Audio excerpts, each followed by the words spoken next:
Hello and welcome. My name is Tom. This is the Enthusiasm Project, Season 7, Episode 1. Wow.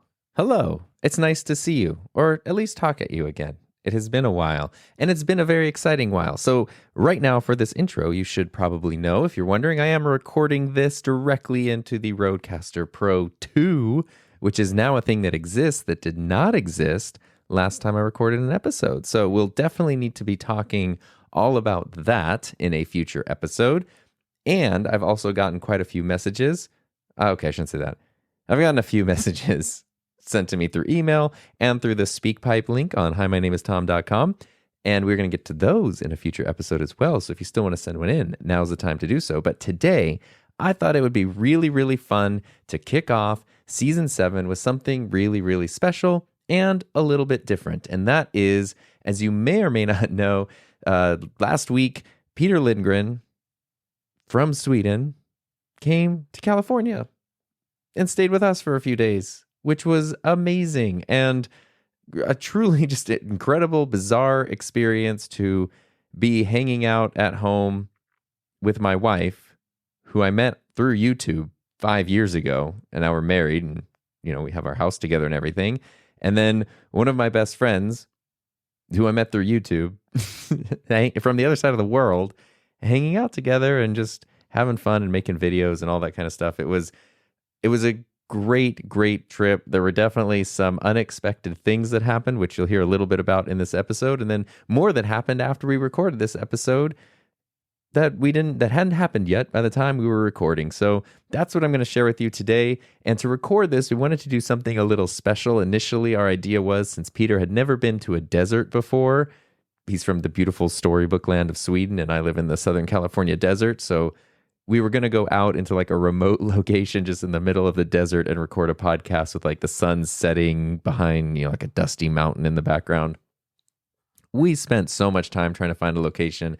Couldn't really find anything that worked specifically. So it ended up just with us in my backyard, just hanging out and having a chat, which ended up being so much better. And, it was nice. You got palm trees and great weather and all that kind of stuff. And of course, we wanted to record it because not just audio. You have to record the audio for a podcast. But we also want to do a video version.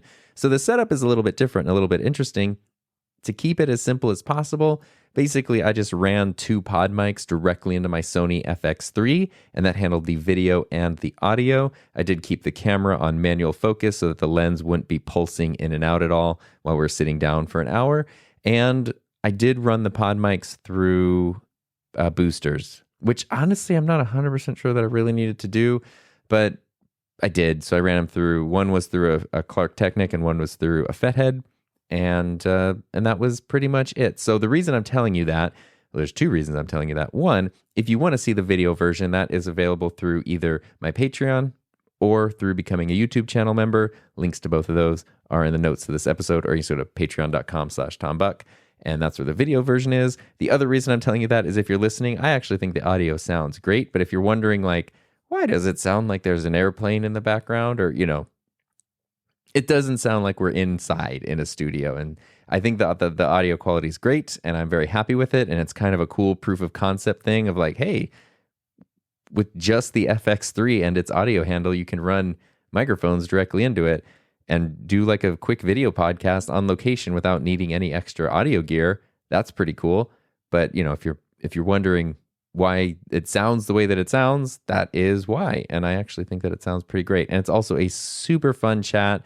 And I think this same episode is going to be posted on Peter's vlog channel. So actually, if you don't want to be a channel member or a patron, you can just wait until you check out Peter Lindgren vlogs. And I believe he's going to post this or a version of this over there too. So you could see it that way. You could see the video version there for free if you wanted to.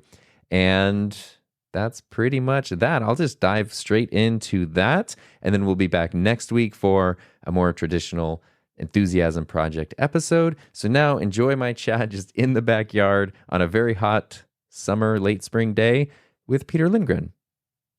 I don't have a transition sound. I have my Rodecaster with all the sounds, so that was my transition sound, by the way. Well, here we go. Cheers. Cheers. It is amazing to be here. It's very surreal. What is it like? How long has it been? Since we had a podcast? Yeah. Since October of 2021, since right before your shoulder. Wow. Because we were supposed to record when you had to go to the doctor. Yeah. And I like texted you, I was like, hey, you up for a podcast? You're like, my arm hurts. I need to go to the doctor. And I was like, oh, I hope it'll be fine. His arm is probably sprained or something. And then you were knocked out for like weeks. And then that threw you behind on work. And then now it's June. Man. Like that entire era, I'm going to call it an era. This is actually recording. Hi. I think it is. Can you see the tally light? No. No, I can't. The cage blocks the tally light. Yeah. Sorry. Okay. But like that entire era, I'm going to call it an era. Yeah. Because it was like 3 months. It was so strange. I remember before it happened, you were telling me like, okay, we're going into October. Here's all the plans that I have. I have these crazy opportunities. I have these commitments. I have these everything. And it's going to be great. And we were like, we're going to do a podcast every week to the end of the year at least. Put it on the calendar. It was going like clockwork for a while. Yeah, it was. And then it just didn't. Everything just died with that. Like the entire, it was so strange as well because like the blood clot was like, it's something that I never experienced because it went from like, I'm doing well, I'm having a little bit of pain in my arm till like, I'm almost dying. In like a week. Yeah. Yeah. And I remember that all the work, like that is one downside with being a YouTuber is that like, there's no one there that does that for you. No one can be in front of the camera. Yeah. And you were doing time sensitive stuff too. That was like supposed to come out on. It was like, I remember I had the Mavic video. I had the Ronin video. And there was so many videos that I had to have finished. Like I think I made a video for MSI. Yeah. At the same time. And all of that just like, I got to throw it over there. And the weird thing was that those videos were kind of like, if I didn't make those videos, I would not be able to have the amount of money that I expected. They were important ones. Yeah, because there was a lot of money involved in those. And it was the end of the year. Yes. So there's not a lot of time to make it up. So it was like November. I think I was the most stressed that I've ever been right around there. But then I also got back, like when we didn't do the podcast, I got back to like the working out part and started to really think like what is actually worth spending my time on health right now. Yeah. And that was what I feel like. I wanted to focus on me and me only right now. Yeah, no, for sure. Cause you can't do, there's a lot of flies out here. If you're just listening to the audio only version, we're outside in my backyard in California. Yeah. I didn't even think about that. If you're seeing a video of this, you know that because you're like, why is there a palm tree? But if you're listening, you're like, why do they have this weird ambient, like, why does it's like helicopters, airplanes. But you know what? We wanted to take advantage of, I don't know, we can record in our studios anytime. Yeah, of course. But it's crazy. But yeah, we can't do, as we both know, you can't do anything if you're not taken care of. And okay. Yeah, I mean, like, I think the first day when I arrived here kind of like reminded us of how fragile we are as humans again. Yeah. It would be a lot easier to be like a robot or a machine. Yes. But nope, we are not. When I was on the flight over here, I was starting to feel like a little bad. You know, my stomach, I was going to the toilet on the airplane and I felt like, oh, there's something like not feeling that not good. Right. And then, you know, I had a couple of whiskeys on the plane and I had a few beers and then like I landed, there was jet lag and I thought like, yeah, it's probably, I'm tired. Right. Yeah. And, because you were awake for 22 hours at least that day. Yeah. And you traveled literally to the other side of the planet. So it makes sense that you would not feel great. Of course. But then it was, let's just say that it was coming out, the beer was coming out from the wrong hole. Like, it was strange. And that was for like 1.5 days. And we couldn't do anything. We couldn't go anywhere. We couldn't do anything. I was sleeping. We were pretty location bound for that. And and that luckily, then yesterday you started feeling good. Today you're feeling great. And now Tom is starting to feel today I'm feeling a little funky. But we're hoping that I woke up feeling a little strange and we're supposed to leave today to go to LA to kind of like have an LA day and then you leave tomorrow. Yeah. And that would be great because it's a very cool spot. We have 2 hotel rooms. I even specifically got you like what should be like a nice corner-ish view room of like the harbor. You can do time lapses out the window, sunset view. This man, he's the best host ever. He and Heather. Not just of podcasts, but of guests as well. It's like getting into the guest room. There's like a note. Here's the Wi-Fi password. Have a little bit of snacks. He even bought Swedish fish. Yeah, which I know are not like super popular in Sweden, but it really made me laugh. Oh, that like it. I don't know. So how's your time been ever since October? Oh my god. It's like that feels like 4 years ago.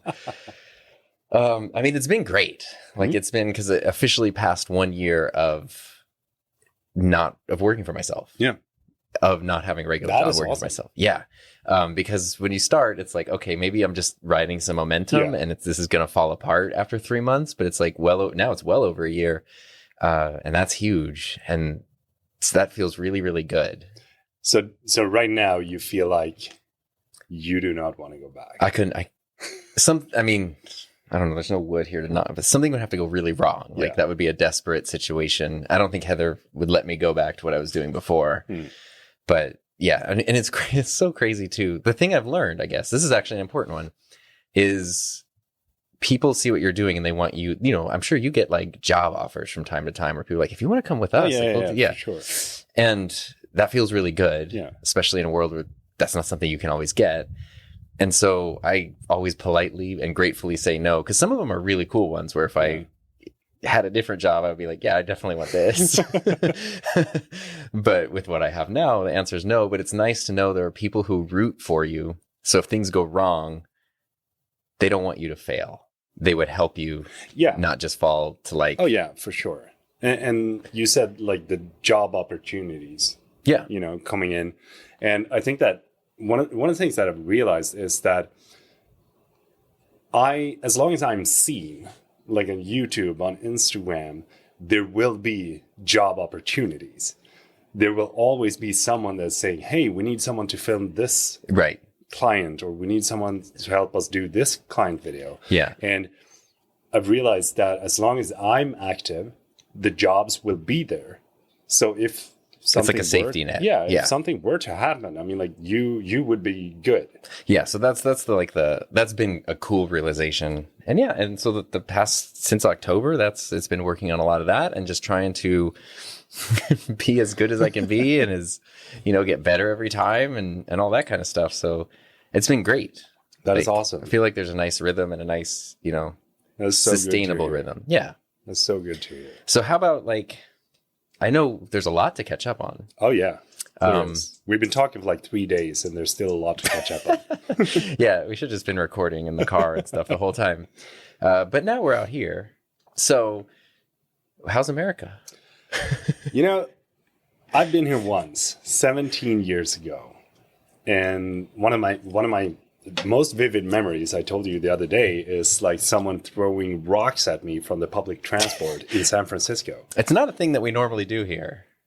It's not like a pastime. I didn't think that it was, but it's like America is so different from Sweden in a way. Yeah. Everything is big. And like, I don't know how many times I've pointed out the amount of trucks and pickups. I have never noticed. And now for the rest of my life, I'm going to be like, there's a pickup, there's a pickup, there's a pickup. and all the pickups seems to be like competing against each other. Like who to be the biggest and the most lifted and the biggest wheels. The biggest tires. Yeah. Oh yeah. 100%. But it's also pretty cool to see how different it is and how everything that I see on TV shows is actually kind of the way it is in one way. That's interesting. Yeah. It's really strange because being here, you don't know, like, it's kind of normal. Like, I have my life, and then I watch TV and movies, and it kind of seems like it's the same culture. Yeah. Cool. But then you think, like, well, wait. The rest of, like... Yeah, and it's not that Swedish is that much different. Right. But it's still a lot different. I was talking to Heather when you were out here setting this up, that growing up in Sweden, it's very much like, especially growing up outside of the city. Yeah, yeah. when we went and visited your city yesterday, it's way bigger. Really? Oh yeah, for wow, sure. We drove by the house I grew up in yesterday just because we happened to be passing through that town on the way to Joshua Tree to like do some videos. And I was like, this is a weird detour, but I don't know when this opportunity is going to pop up again. So we're going to drive by like the house I grew up in, which is very run down now. It's not great, but it's a very small town. And I grew up like there's nothing here. It was smaller when I was younger. And how many people live there? Live there now? When you grew up? When I grew up, it was like 25,000 maybe. That's a small town. Like the town where I grew up, it was like 1,000. Oh, that's like way small. Yeah. So for me, it was like everyone knew everyone. Yeah. Legit everyone. And you could just, like, my mom and dad said, like, hey, just open the door and go play do something. And then get back when it's food. And that's it. Yeah. And there's like, we have the right to roam everywhere. As I told you, we can just stop by the edge of the road and then jump into the forest and don't have to worry about like trespassing. Yeah, this is our last resort, this is actually great. I'm very happy with this, but we tried so hard yesterday to find a podcast location. We found an amazing one that was like a good spot. It was kind of overlooking a valley, mountains, sunset, and highway, and then there were huge power line things going, which framed the shot and just looked big and crazy. And then we got out of the car we were going to set this setup up in like the back of the car.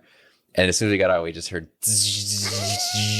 you could just hear the electricity, which would have been annoying on mic, but it also probably would have given us like superpowers or sickness or something. Yeah, maybe that's why I'm feeling sick today. Both of us were like, it doesn't feel safe. Should we sit here for an hour and just like... And then like all of a sudden... But then we were like, okay, we're not going to do that. We were looking for other places. Couldn't find any, but the sun was setting. So it was like, you know what? Let's quickly find a random spot and get some golden hour sunset photos. So we found a spot that is literally 3 minutes away from where I live, probably. And I had actually never been there, but I just seen people going through it. I was like, hey, maybe this thing will work. I went through it. It was absolutely perfect. And it was the whole thing. Was so good. Because it was what you were saying of, like this morning, you were editing a video and there was a drone shot. And I was like, this is so cool with like the buildings and the harbor and the river, whatever. And you're like, this is just what I'm used to. Yeah. And to go to a place that I've gone past 100 times, but then to go there with someone else who's like, oh no, this, and it has this, and we got this. And it's like, wow, like seeing the place you're used to through somebody else's eyes really opens up like, oh shoot. Yeah, it does. And I think that is also kind of the cool thing. When I go out here, everything is new for me. Yeah. Like I've never experienced this because when I was here the last time, I had no interest in photo and video. Teenager. And yeah. I mean, like that was like, I'm a rebel. That's why people are throwing rocks at you. Yeah. And now you see things with another eye. You see it like everything looks interesting because it's nothing like home. Right. Know? So just being out there, the sun is setting, there's a little bit of smog or something, it looks super hazy, the sand is blowing. I mean, like I've never been to a desert in my entire life. Yeah, it's the Breaking Bad playset. Yeah, I mean, like I've been to Dubai desert. I have. That's definitely a desert. Yeah, it is. But it's still in Dubai. So it's like everything is a desert there. Yeah, it's very different than here. But I mean, like, yeah, right now it is... My watch is now set to Celsius for this trip, so it's 32 degrees Celsius, which is warm. It is. You can definitely feel it. Yeah. I'll be changing my shirt later. But no, but jumping back to what you said about seeing things from a different perspective, it kind of brings me, like, my thoughts to the vlog style videos that I've been doing recently, which I have a lot of fun with. I love them. I was watching Peter edit a vlog, and the amount of times he laughs while editing is great. It's like, if you're watching this or if you're listening to this and you want to see the video that we're talking about, it's the me flying in business class. I think it's called Taking a Break. And the thing is that when I shot that video, I had a feeling that this is going to look so boring. It's going to look so bad. It's going to be so incredibly boring to look at. But then as I was editing it, I also realized that like the editing is the superpower. Oh my God. That we want to have, because just pressing a button, just cutting away this part, it makes everything. It makes it interesting. It makes it more frenetic. It makes it more upbeat. It makes more like, stuff is happening all the time. So, because we kind of talked about this the other day, because editing, it seems like when there are people who want to start making videos and doing stuff and it starts to become a lot of work, it's the very first thing that people want to outsource. Yeah. I'll record the videos and I'm going to hire someone to edit them together. And I know you've tried like working with people to edit videos and stuff too. So how do you feel about that? I think it's a great thing because the only way that I can get more time is to outsource the editing. Right? Because I need to be in front of the camera. I can't have someone else sit in front of the camera and then I edit the video. But it is also one of the personal things that I feel like if I remove that, it needs to be someone that I know can do the same thing or better than I do. And I have tried like with an editor in the studio, which is great. He's really good at what he does, but it still doesn't feel exactly the same. Yeah, it has to have like they have to really be toned into your style. Yes. And then finding someone who can do that, who has the skills, who has the awareness of like, this is that, but also the speed. And the speed, and is okay. Like it has to be somebody who wants to edit somebody else's videos. Yes. Like, that's the thing, because editors can't be, especially if there's an editor that I want to have. Like, I can't have someone that wants to be in front of the camera. It doesn't work because I am the one in front of the camera. However egoistic it might sound, but our job is to be in front of the camera. That's what the whole thing is built on, yeah. Yeah, and YouTube is that. It's like you either are doing the voiceover or you're making the video. Like, it's your thing. Yeah. So being someone that does like the editing part and the recording part, you gotta find like the mid ground of what can I give away and what can I keep. Yeah. Like what is me and what is someone else can do. And I feel like the editing part is a tough thing. And it depends on the video too, of course. Oh, yeah, like for sure. There are some that are much easier for another person to handle versus like the vlog you made today. Nobody else could have made that. No. And I feel like the vlog I made, I like my vlogs, I would never want anyone else. Right. That's the whole point. It's almost like a diary. Like someone else writes your diary. I feel like the vlogs are so interesting for me to make because it's a way of making my day interesting or my experience interesting for myself as well. Because when I experience it, I mean, like that was a 12-hour flight. And I cut it down to like 6 minutes. Yeah.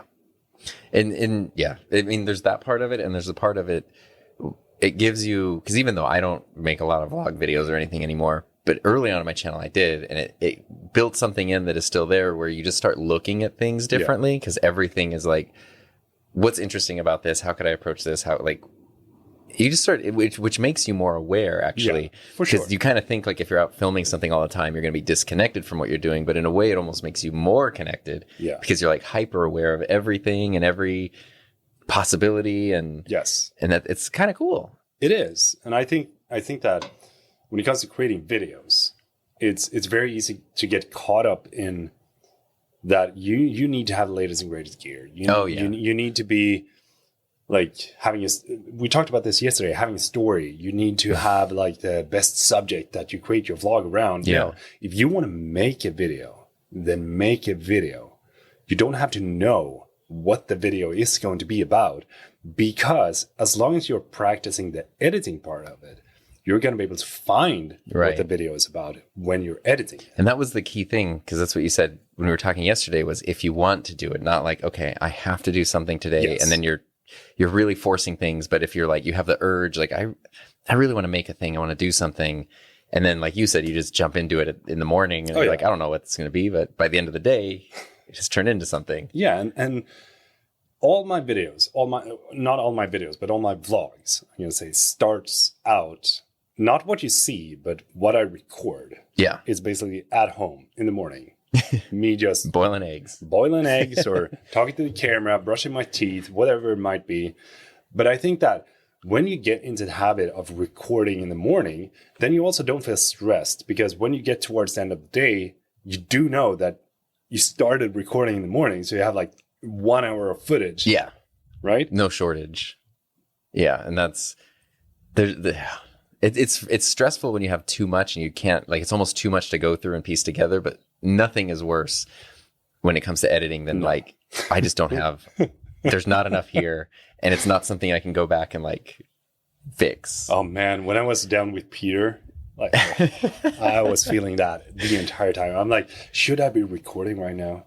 Or should I like leave the camera? I should, yeah. I think how you felt on that trip is probably how I feel on this trip. Because I'm obviously, like, you were KO'd for a day or so, which in a way I was totally fine with, because when you were like lucid, we just got to hang out and talk, and there's no pressure. And that was actually like fantastic. Yeah, it was. And it's been a great time so far. Yeah, I loved that. So that was cool. And then like starting yesterday, I was like, okay, let's go out and do stuff. And we had a very long active day yesterday. Yeah. It was an intense day. And I'm trying to like, it's been very interesting for me. Other than my wife, Heather, you're the only other like YouTube person that I've been around while they're making videos. I've never been like a part of or witness to or co-created with anybody. If I did and I forgot, I'm sorry. but at least on this, we're like, from the point of you're outlining your video in the morning, figuring out some shots, we're going here, we're doing that, setting up the gear, like the whole process, how somebody works. It's absolutely fascinating.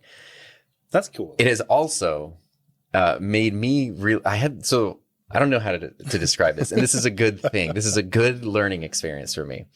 When I'm alone, I have so much confidence in my video making ability. I feel like I can I can create what's in my mind. I can make it happen very well.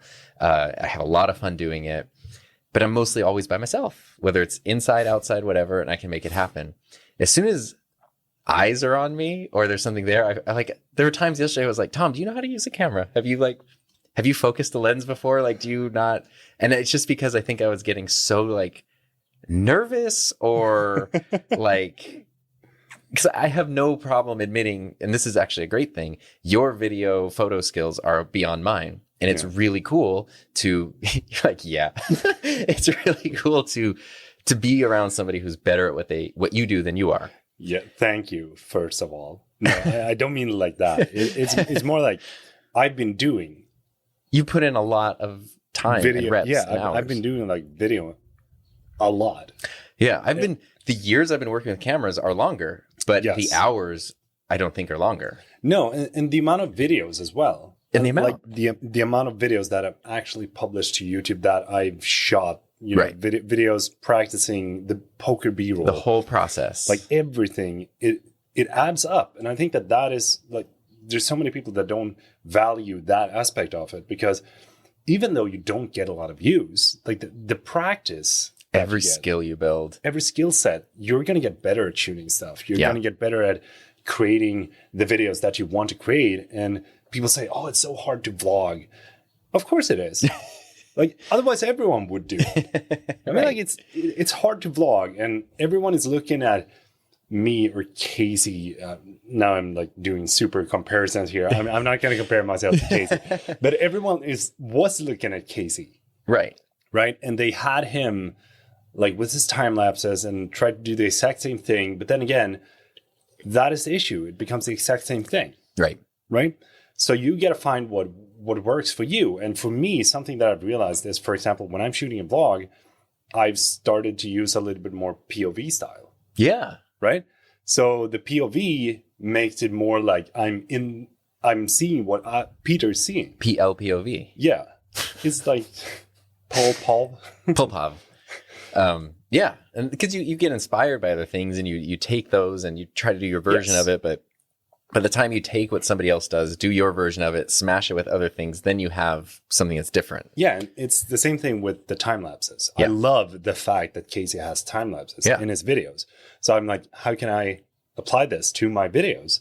And I take the time lapses. I do it differently because I set the shutter to like 1 second, so you have that super smooth look. And I will probably be stealing this at points in the future. You should. It's great. It looks so good. And it looks different. It gives you this like, whoa, what is going on? Like, it's a lot more motion. It feels like a lot more motion. It is. And everything is like, it looks like silk, basically. Yeah, and smooth. And that, for me, is applying my style to a style that he had. Yeah, right? exactly.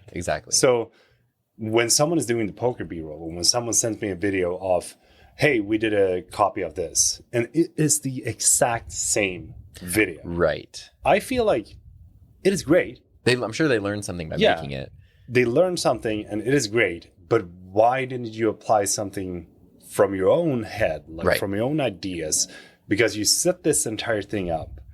Like you could have made something better than we did the blackjack B-roll. Yeah. Sorry.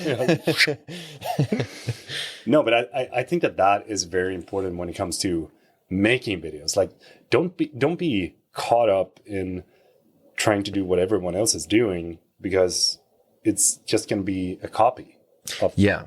It's really interesting. And I was telling Heather this last night, like, as we were all like, we went to bed, and like you were over there at your side and we were over here. And I was just like, she was super excited that we had such a fun day and we got to like go out and create stuff together. And I was kind of telling her what I was telling you now about like, but I learned a lot about myself, and some of it is just stuff that it's nothing I need to, it's just personal confidence. It's just like, of course, because a thing that I just slipped into is like, okay, we're out here doing this. And then like Peter's doing his video and I'm like, wait, I need to be like, why am I not filming something right now? It just was like, there's no time or like permission or this.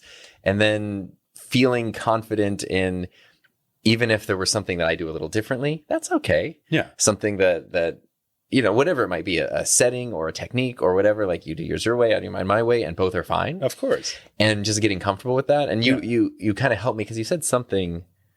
Oh, I think you were talking about when you were with Peter McKinnon, and you were like, oh yeah, just seeing how he's putting his videos together and cataloging multiple ideas and going through them at once. And then you were like, I learned a lot from that. And I'm like, okay, that's where it's like, I feel the same way. I'm seeing somebody else's process. There's parts that are different. I don't have to mirror that process. No, I should definitely be looking for things that I can cherry pick and like, of course, and incorporate into my own. But it was a very interesting thing of how different it felt from doing everything by myself always to just doing something with another person just nearby. And somebody who knows what they're doing. Yeah. Because it's like, I am very used to being like the best photo video person. Yeah. And that's not braggy, but it's like typically I'm the one who's done it the most, and I have them like. Of course, you're the teacher. I'm usually the one. Yeah. I was literally the one who's teaching other people how to do it. And so to be in a situation where it's like, you taught me so much about my camera yesterday that I've had for over a year, and I'm sure there's more, and skills and techniques and stuff, but it's just like, and not feeling frustrated, because there's a thing, your ego can pop up really easily if somebody tells you how to do something and it's like, oh, they're saying I'm doing it wrong, they don't like mine, instead of going like, they're sharing really good information with me to help me. And to help us communicate together, and so I can be better. Of course. And then it's like, this is great. Like I'm so it was a weird, that's good, interlearning experience. I'm always, whenever I'm doing something together with someone, I'm always trying to like convey that, hey, this is my opinion. Right. This is like, this is how I feel, and you don't have to do it. Like, do what works for you. Right? When you were standing on the rock yesterday, when I was taking, and you're like, no, I don't feel comfortable with this. Then feel comfortable. Yeah. Like do what feels comfortable. Peter was like, it's like when you're doing modeling stuff, you do this. And I was like, you know what? I have no experience doing. and that is also something, because since I've been doing modeling since, what was it, like 2012? A decade. So it's like a decade. And I know how to look good in front of a camera. Like do the moves and do this and pose. And for me, it's natural. Right. For me, it's something that I know. So for me, it's obvious when I talk to you. But then when you say, yeah, exactly. When you say that you're not comfortable, that is when it kind of like pops up in my head. Oh, of course. You haven't done it. Yeah. There's the skill that I haven't done, which I bet if I did it for 10 years, I'd be a lot more comfortable. Like pulling off the glasses. But it's also very important and very, how do you say, like very, very important and very, what is the word for that? Crucial? crucial that you actually say that you're uncomfortable. Well, because that's a really fine line, and that's where like I was thinking of what Heather would say if we were there. Because at a certain point, I was like, what I would do is this like stupid thing. Yeah. And I was like, I don't know. I haven't seen those photos, so They look great. Straight to the trash can. But that was where I was like, this is what I feel like I'm doing what I'm doing. And there's a fine line between sometimes you need to push yourself out of a comfort zone and build a new skill. And it's going to feel super weird, and you're going to need time to practice it. And there are other times where it's just not your thing, but you don't know. Yeah, of course. You have to you attempt try to see which one it is. And just because it is uncomfortable doesn't mean it's not your thing. Yeah. Because like this was super uncomfortable at first, being in front of a camera and talking and like, oh my God. And yes, now couldn't care less about that. No. As long as it's not being a model. No, but it's also one of those things like for me, I like when it looks cool. Yeah. Right? I like when I look like you're an easy person to make hero. Look cool. Thank you. Yeah, like it just happens. But it's like, I like that. I like when it looks like an action movie. I like when it looks like I'm standing there superhero style. That is me. Right. That is my kind of style. And people always comment that, like, this is Peter Lindgren. And I love that. But it's not for everyone. Right. Right? Yeah. And I think that it's also very important when you and I are working together, or when we're out shooting, as you did yesterday, like saying that, you know what, I'm not really comfortable with this. Because it also opens up a door that, okay, if this is not, like, then it's okay. Yeah. Right? Because we were, last night at dinner, we were talking about, like, Heather and I were talking about that we're both at a point where we feel more comfortable being more assertive and aggressive, like reaching out to brands and sponsors and not just kind of waiting, but being a little more proactive about that. And there's a few that I, have been like considering doing that to. And you guys asked like, okay, so what would you do if you pitched this thing to them and they said no? And I went on like a 10-minute thing of like, well, this is how I would feel and what I would do, and then this and that, blah, blah, blah. And you're like, my God, Tom, you just say, okay, if not that, then how could we like, what about this over come here? to an agreement? Yeah. Like they're not saying Tom no to was you. going like, I probably wouldn't use them in my videos as much, and I probably wouldn't do this. Yeah, it's like, it was never occurred to you. the idea, because I was like, they said no, and you're like, no, they're not saying no to you, they're saying no to that thing. Yeah. But you are fine. You are not that thing. Yes. And this is kind of the same thing of like, okay, you're doing something that's not working, or you have a different idea. Yeah, and even shooting yesterday, because you have an idea of like, hey, we're doing this thing. I'm climbing up here, so get a shot of me doing this. But I am the one behind the camera who's seeing it, so I can see like, actually, this doesn't work. But if the camera's over here, it looks a little better. But you can't. So I need to be the one that then goes like, actually, I think this is going to be the way to go. Because exactly, and I think that is also something that is very important when you're doing things together with a friend, or when you're doing something. Don't be afraid to tell someone that it doesn't look good. Yeah. But say it in the right way. Yeah. This is a piece of crap. Yeah. Something that I try to do is I say I don't like it. Because then it's my personal opinion. Yeah. I don't say that you did a bad job. Right. Right? It's like, no, I don't like that. Because it could be like, I did a thing that's totally fine, but you're maybe in a pose or something that I'm unaware of. I think it looks cool. And you're like, I actually don't like it when I look that way. So technically, there's flies here. Yes. So you know. Technically everything is correct, but there's just something that happens with Heather all the time where I'm like, oh, we're taking photos or whatever. And like, this photo's perfect. And she's like, no, I hate like my hair from that angle. And I'm like, oh, to me, this looks perfect. But she's like, I wouldn't want to use that photo because I don't like something about it. Exactly. And I know it's the old like Hollywood thing of like, oh, one more for safety. That was perfect, but just one more for safety. And yeah, it's like, but I think you should apply, or not you, but if you're listening and you want to go out and shoot with your friends and you don't think that they do like the job that you want them to do, is try to empower them to do what you want them to do, rather than say that I don't like this, you're not good at that, you should do it like this. Try to say like, you know what? I think we can make it look better if we did this. Yeah. Because if you do that, then all of a sudden the person will feel like, oh, well, you're working together to come up with the ideas. And or what if I climb up here? You don't even have to comment that you didn't like it. Yeah. Or You know? And also, if you're the one who's, it's okay, I guess, if on either end, behind or in front of the camera, you just admitting when you messed up. Like there were a bunch of times where I'm using lenses I haven't used before, even though it's the same camera, the buttons are assigned differently. So there were many times where I was like, that looked cool, but I messed up the focus. And it would have been very easy to go like, that looked cool. Like, I don't want to make you climb up a thing again or whatever, but then you're going to get the footage back and you're going to be like, I can't use this shot because it's out of focus. So it's like, what's better right now is to make you climb up the rock again. And sometimes, especially when you're working in video production, if you're out shooting in the sunset or something, you got to make sure there's a time crunch that you just like crunch off those shots, get them, make sure that you have enough in the bank, and then then it's done.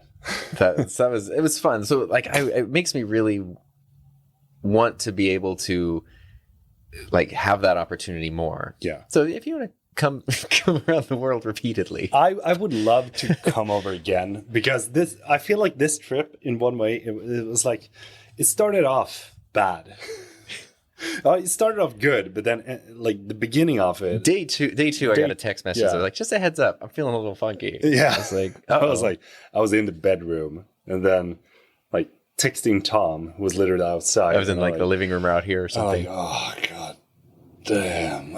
And I'm like, okay, I can go to the drugstore. I can get some stuff. But it's been great so far. So that's and obviously like there's different trips, because we've gone to a couple locations, but we, there's a lot of the U.S. to see. Oh, of course. There's more than California. There's so much that I want to see. I want to get back and see, like, what I would love to do is to take a 2 or 4 week trip, just cruise around the entire U.S., see like Monument Valley and Grand Canyon, that road kind of trips. Stuff. Yeah, there's just so many different locations when you compare it to Sweden, because Sweden is kind of the same. In the summer it's summer, and then winter is winter. Doesn't matter where you go, really. Yeah, no, like how it is right now, even though it's the time of year it is right now, there is somewhere like battling a winter snowstorm and like crazy weather. That blows my mind. Yeah, in the same country. So that is weird. And that's the thing. I mean, you and I talked about this, and if you're listening to this or watching and you're from the US, you know this, but it's easy for people who've never been here to go like, hey, I'm going to be there for a week. I want to go to New York. I want to check out Vegas. I want to go to the beach in LA. Like, let's go see the redwoods. And it's like, that's 3 weeks. Like, you can't. Just the distance to go, like, you're not living that far from LA. No. But just the distance to go to LA. It's 110 miles. It's like 2.5 hours. Yeah. I live 2 hours from everything, basically. That's like we go for a weekend, like when we go to Amanda's parents. And it's 2.5 hours. And it's 2.5 Yeah, I know this is like, I'll pick you up at the airport. That's like half a day. Yeah, I mean, that is the reality of it. But I also am happy I don't live in LA. Sorry. So what are your plans moving forward, like from this point on, with your channel, with everything that you're doing right now? So the biggest thing, and what Heather and I always focus on, is like the sustainability of it. Yeah. Because there are certain things that happen, like recently the Rodecaster Pro 2 was announced. And I was lucky enough that I was one of 10 people in the world that they sent one to. And then just because they had issues on their end, there were a whole bunch of issues. Even the people who got them didn't have working, like they were working, but they were almost bricked. They had no firmware. So you turn it on just as like, congratulations, you're lucky. This will be active in the middle of June. You can't do anything with it.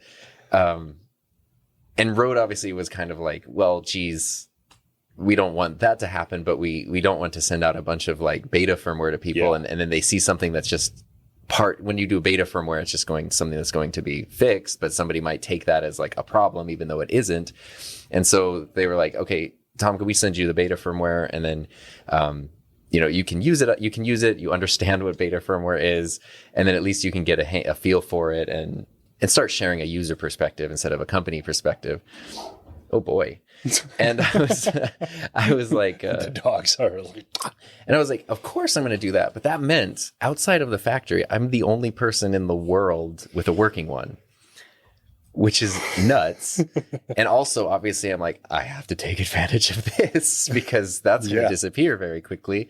So it's like, normally I produce a video a week. Yeah.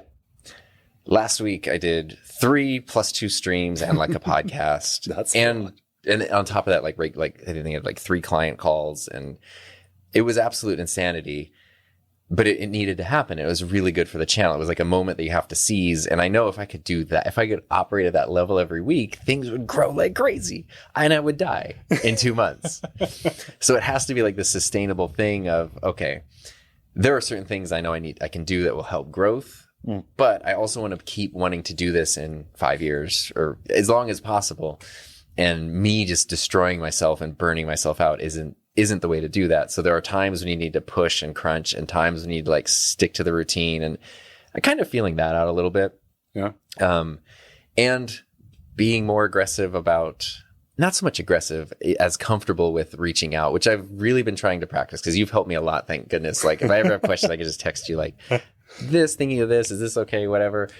And what I've done is because I've been hesitant for working with brands, I've always been waiting for the ones I'm interested in to come to me, because then I feel like you are in a more powerful position if they ask you, because then you're like, well, this is my rate. And if they say no, you're like, well, you came to me. It always sucks if someone's like, if you go to them, you're like, this is my rate. And you're like, no. You're like, well, shoot. Okay.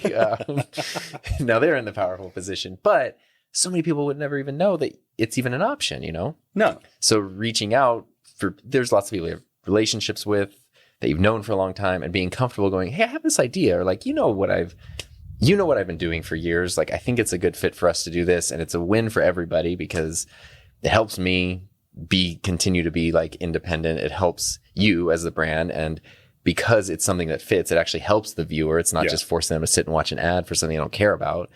So it's a win for everybody, especially if it's the kind of content you might make anyway, but you have to be proactive about reaching out, of course, to people to do that. And I think it's a great strategy. It's taken half a decade for me to feel comfortable doing that, but you know, yeah, it's hard. I got to give you that, because it comes down to knowing how to run a business, basically, and do it with a profit. Yeah, and the viewers are the customers, and I've just seen so many channels go down literally like shoot themselves in the foot. I guess not literally, figuratively shoot themselves in the foot by suddenly like there's way too much sponsorship stuff. There's way too much like, and it really hurts the channel. It hurts the relationship with the viewer. It does. And then obviously then it tanks things, which probably hurts brand relationships as well. So it ends up hurting everything.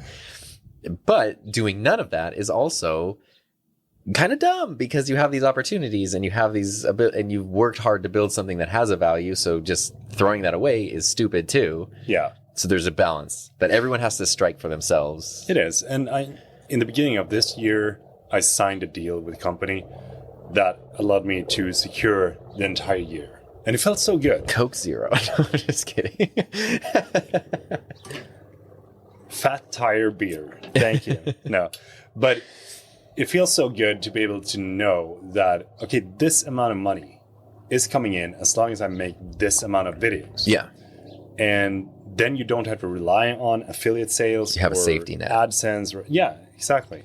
Even though I'm going to say that I have good affiliate sales, but the more companies that you can work with, the more companies that you can secure and have that safety net with, the better you're going to be off. Yeah. Right? And we were kind of talking about this yesterday, and it'd be an interesting thing to go in, because all around the world, whether it's your country or my country, signs are pointing towards a recession. Yes. And the last huge recession that really impacted a lot of people was 2008, and our jobs didn't exist in 2008. Yes. So you can't look back. It's hard to look back and do a one-to-one comparison anyway, but you can't look back and go like, oh, what did a content creator, how did they weather that? Or what did they do to stay successful? It wasn't a thing. No. So now it's sort of like you can kind of see where it's very scary. It's like, well, does that job disappear? Or is it a situation where that's actually a really strong position to be in?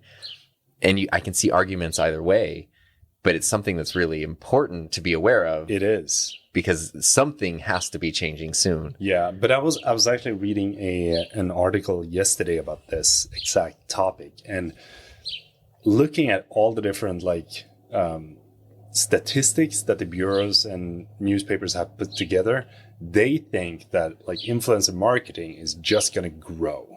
I that's kind of my hope too, because it is, from a company's perspective, way cheaper than traditional marketing and way more effective. It is. So that's good. And I think we talked about this before. Just want to make sure the red ring is going around the screen. I think we talked about this before, but when it comes to content creators and what was it? I lost it. Content creators and super cool. Yes. No money. Content creators. Come on. Bring it back, Peter. Recession, business, governments, economics. Yes, it was something like that. We've talked about this before. It had something to do with influencer brands and marketing. And I totally lost it. that's okay. There you go. You know what? It's like it's gone. Jet The lags beer. are real. I gotta blame Fat Tire. No longer. The deal is over. It's like 0. It's also, I know, I mean, you've handled the jet lag very well, but it is your nighttime pretty much at this point. Oh yeah. Yeah. For me, it's fine. Yeah. It's middle of the day. Yeah. Your family's going to sleep right now. Yes. No, but talking about creator economy and that kind of stuff, I think at least that moving forward into like 2023, 2024, I think that is only going to grow. But as we talked about yesterday, it's also going to be harder to become a brand. This is like when you start. This is interesting to me because it goes against what the most common thing is it too late to start a YouTube channel? No, there's always time. You just got to get started, get started. But you are saying that maybe it is actually going to be harder to get to a point where you can like sustain yourself financially. I think, because if you see, as we said, you know, when you see a bunch of channels, right? You have 1,000 channels that are within the camera niche. Every single one of them looks incredible. They sound incredible. They are super skilled. Yeah. Right? Yeah. This is something that I didn't see 4 years ago. Yeah, it was rough. It was rough. Like you had several channels that were good. And then you had a lot of like, okay, what's going on here? And then you didn't have this oversaturated, everyone wants to look the same and do the same thing. Right. Now it's more like, as we've talked about as well, people buy things and make a video on that and then make 4 videos on that and then they return that and then they only make the videos because they want to make videos on the products that are popular so that they can get the views and grow their channel. Right. Which is one strategy, I guess. But I think that something to focus on is to be more unique. I mean, like everyone can have nanolights in the background and make it look the way that I have it if you want. Right. But then it's just going to look like a PL set. Right. A little Bobo knockoff dollar store version. So why? Why would you do that? Exactly. I mean, like, do it your own way. I mean, like you can take because it's also something worth knowing for those listening and watching. Like my inspiration off my studio is from Casey Neistat. Me too. But our studios look very different. Yes, it is. You utilize the walls. I use the walls and the bright lights. Exactly. And I utilize the long room, the walls, and have a lot of free space in between. So I can do stuff that is interesting there. I can push boxes in. I can do that kind of stuff. Mm-hmm. But it doesn't look like Casey's studio. No. Right? Not at all. Yours doesn't look like Casey's studio. No, it doesn't. So we took something like an idea, what we liked, and then applied our own thing. Yeah.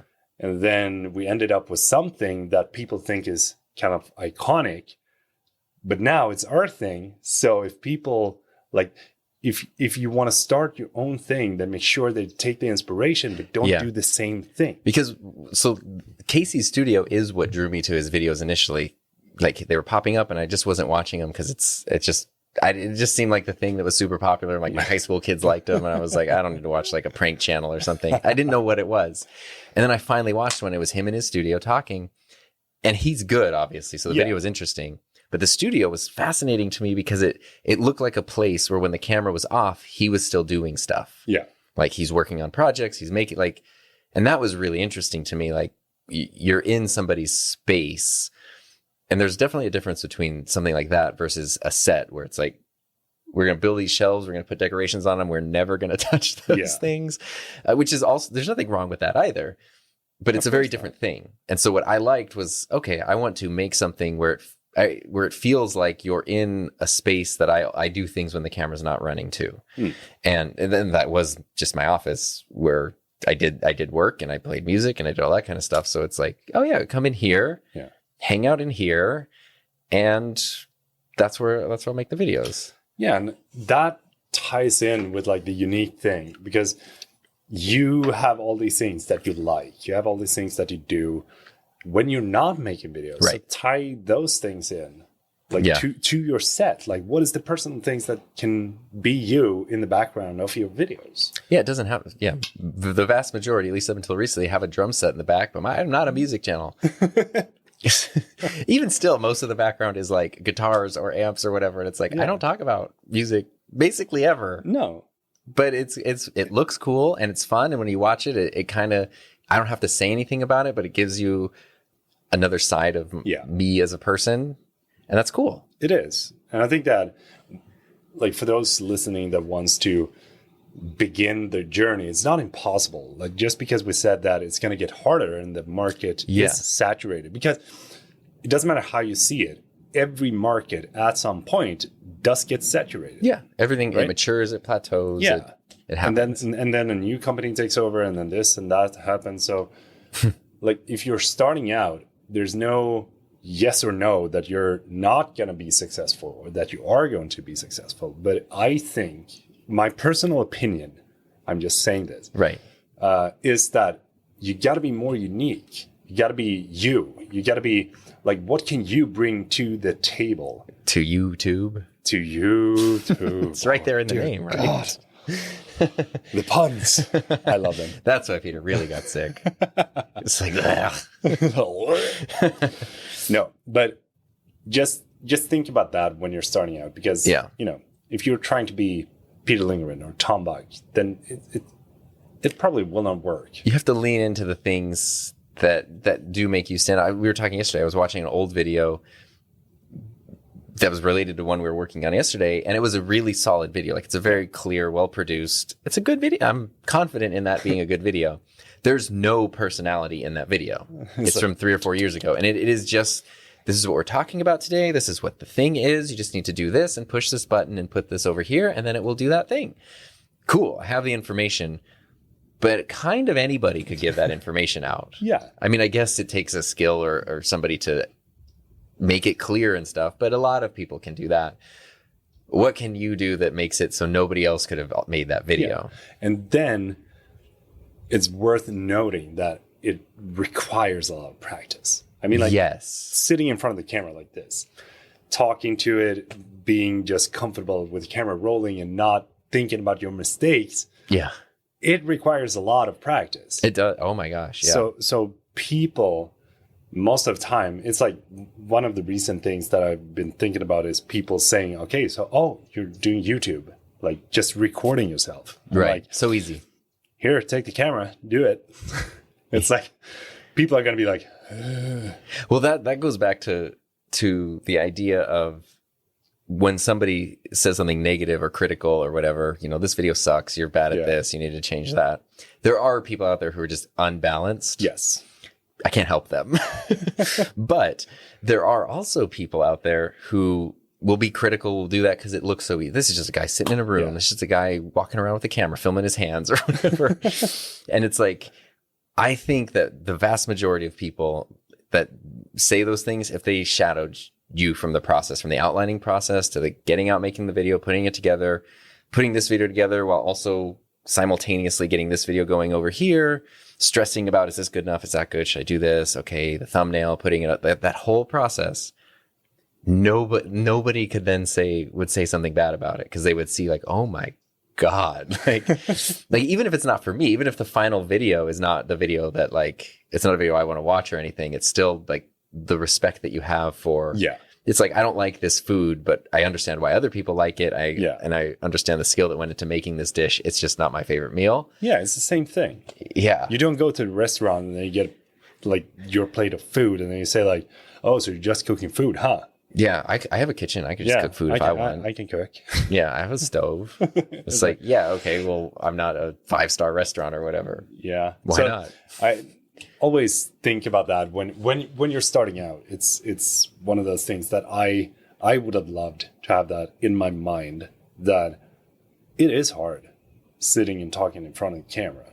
Yeah. I didn't think it was. No, it for sure is hard. And that is the performance part of it, even if you're being very much yourself. Because, like, you know, I know we've been talking as friends for years, but not face to face. No. But the person you are when we talk on FaceTime or whatever, the person you are sitting here is the same person that I see in the videos. But when you're in the videos, there is, I guess performance is the word. I don't know if that's the right word or not. Doesn't mean you're not being true to yourself, but you're aware you're being filmed. You're speaking in a certain way. You're hitting certain points. You're emphasizing things. Like, of course, that's exhausting. It is, but it's also the reason why that is happening. Like, why any one of us does it is because it makes the videos more engaging. Yeah, 100%. If you look at anyone that is like a TV host, if they were just sitting at their couch at home, they would probably be pretty similar, but they wouldn't sit like, "Hi there, and welcome to Fox News." You know? It's like it is a performance to be in front of the camera. It's like being a public speaker. You have to engage the audience. Yeah, and you can't engage the audience without pointing out certain things. You have a specific tonal in your voice, like that kind of stuff. Yeah, and you're gauging them. Okay, they might be getting bored here, so I need to like, and then you do also something. see the edit. Right. So you always see the edited videos, which is the like. That's another thing. Like, watching you mess up is great. It makes me feel so much better because, like, you know, a lot of people will post funny bloopers. Like, here's a thing fell down, or I accidentally said something goofy. But what people don't often share, because why would you, is the thing where it's like, this is the Rode PodMic, and the Rode PodMic is. When it comes to microphones, the pod, and you're just the same it's like thing. The brain farts. Yeah, 12 times, or you just can't get over one word is just throwing up the pod Rode mic. No, and you just going through until you get it right, or just trying it like, I got it, but it didn't feel right, so I'm going to do it again and again. And nobody sees that. They just see the part where it looks like he did this in one take, and it's so smooth. And it is amazing. but that brings us back to like the beginning of the podcast where we talked a little bit about editing. How editing is kind of the superpower. Oh my God. So much so. So much so. Practice editing. I'm going to say that 1,000 times over. Yeah. It is so crucial because so many times I've been recording, like, for example, the best thing ever that I got is when I stomped the boxes like in our garbage room. That is the most boring thing to watch. Like, literally. Right. You just see the camera and me for like 10 minutes stomping the boxes. Yeah. Right? Long one shot. And then you create like, all of a sudden it's 20 seconds of like super frenetic, like timed beats. Yeah. That's 100% just in the edit. Yeah. And learning to edit yourself, like, you know, the amount of times you splice sentences together and throw this over here, and you know, it's not that you're changing the meaning or anything, but you're making it clearer. And then even once you get it where it's like, this sounds good and it looks good, then going through and going like, I already said this, chop it out. Or I said a version of this. This actually isn't about this point. And then like literally editing, as in like chopping out and condensing things to be as tight as possible. That's very much a skill that requires practice. It is. How do you feel? Do you think we're... I think our camera... I'm super impressed that the camera is out here in this weather. FX3. Fan is set to auto. No overheating. Running full time. Running 2 microphones directly into the camera. That is impressive. Yeah. With the screen on sun full brightness mode. It is. You know what? Good job, FX3. It's a good camera. Thank you so much. My beer's over. Yours full. I was starting to get a little gurgly up in here, and I was like, you know what? I'm going to stick with the Coke Zero for now. It was great having an IRL podcast. Yes. And maybe at some point we'll have another one at some point when it's feasible. Yes. Because normally normally it is one of us is asleep when the other's awake, basically. So yeah, that is something that I have realized going over here, that like the time difference is way too big. It's hard. It is like now, as you said, like Amanda's going to sleep and we're sitting here, we're talking. And then this morning when I texted Amanda, like it's 6 a.m., she's like, good afternoon. Yeah, it's like 3 p.m. or something. Yeah. So we talked about this when Tom is waking up and it's 4 p.m. at my place. Yeah. He hasn't experienced anything during that day. I'm not even used to like talking yet. No. Those days I always tried to talk a lot to Heather in the morning, like, yeah, today we're doing this and this, like just to get it going. But yeah, nothing has happened. So you're like, how's your day? And I'm like, it's great. I had toast. Like, it's good. But yeah, your day is, you're like, oh, these things happen. I talked to this person. This thing developed. I finished making this project. No, but we're going to try to make something. Yeah, there's also just the time constraints where it's like the very realistic, like podcast is amazingly fun and I would do them all day, every day. But if you need to spend time doing a thing that's going to pay for a house or pay, it comes down to the business perspective. Yeah. Of it. I mean, like spending time making money or spending time having fun, when you gotta like weigh them against each other at some point. Yeah. And selfishly, for me, I get to talk to you either way. So it's cool. It is great. It has been super fun. Yeah, I'm so glad. I appreciate it. I mean, geez, 2.5 years ago, Who would have thought? I wouldn't have thought. YouTube is weird. The internet is weird. The things that can happen are weird. Now we're sitting here. Yeah, I mean, it's crazy. So I'm super happy you're here. Yeah, I'm super happy to be here, Tom. Yeah, I'm glad you're feeling good. Thank you for being the best host ever. Oh, yeah, thank you. Please leave us a good Airbnb review. Yes, I will. Yelp? Yeah, 5 stars. All right, so thanks for watching. Thanks for listening. Don't forget to follow Tom over on his channel. I'm going to drop a link down in the description below because this is going to be posted to my blog channel. You know that? Yeah, I don't know where this is going. Yeah. But this will be somewhere on my, I think, Patreon and channel members videos. So subscribe to Tom and just enjoy his videos. He's so close to 100K. So we're going to try to get him there. I was hoping there would be a miracle and it would happen while you were here because that would just be cool. That'd be cool. It didn't happen. I mean, there's still time. Who if knows? Something crazy happens today. You know, I can edit the video that we shot yesterday. I'm going to do it in 1 hour. If that video just is the most insane. Let's crop in, crop out. Yeah. No. So anyway. Thanks so much for listening, watching, whatever you've been doing, and wherever you've been sitting. We appreciate you. It's been amazing to have you. And thank you for following the podcast and me and Tom and our journey. And we can't wait to see yours. Definitely appreciate it. And now I can use the Sony remote to wrap up the show.